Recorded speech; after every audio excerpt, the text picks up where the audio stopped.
29 दिसंबर 2025 के वित्तीय बाजार रिपोर्ट में आपका स्वागत है। आज हम निफ्टी, चांदी में अचानक आई गिरावट और रेलवे शेयरों में तेजी पर चर्चा करेंगे। बाजार के एक त्वरित स्नैपशॉट में निफ्टी 25,950 से 26,050 के स्तर पर बंद हुआ, जिसमें 0.55% की गिरावट दर्ज की गई। सेंसेक्स लगभग 85,000 पर था, जिसमें 300 अंकों की गिरावट आई। बैंक निफ्टी 59,400 से 59,500 पर प्रतिरोध का सामना कर रहा है, जबकि 58,700 पर समर्थन बना हुआ है। बाजार में अस्थिरता बढ़ी हुई है और दिसंबर में एफपीआई का बहिर्प्रवाह 22,000 करोड़ रुपए रहा।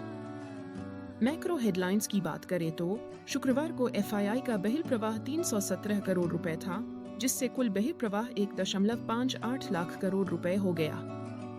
रुपया अमेरिकी डॉलर के मुकाबले 89.95 पर था, जबकि DXY 98 पर था।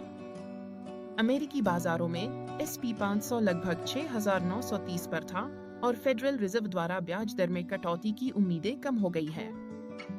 सेक्टोरल स्पॉटलाइट में रेलवे शेयरों में तेजी देखी गई।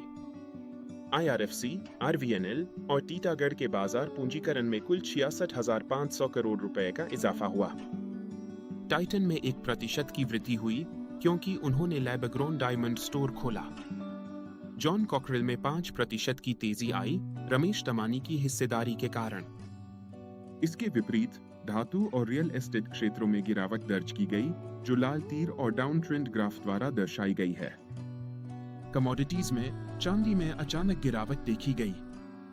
MCX पर चांदी 2,54,174 रुपए प्रति किलोग्राम के उच्च स्तर पर थी, लेकिन 21,000 रुपए प्रति किलोग्राम गिरकर 2,33,120 रुपए प्रति किलोग्राम के निचले स्तर पर आ गई। यह तेजी से बढ़ी हुई रैली और एल्गोरिथम बिक्री के कारण हुआ।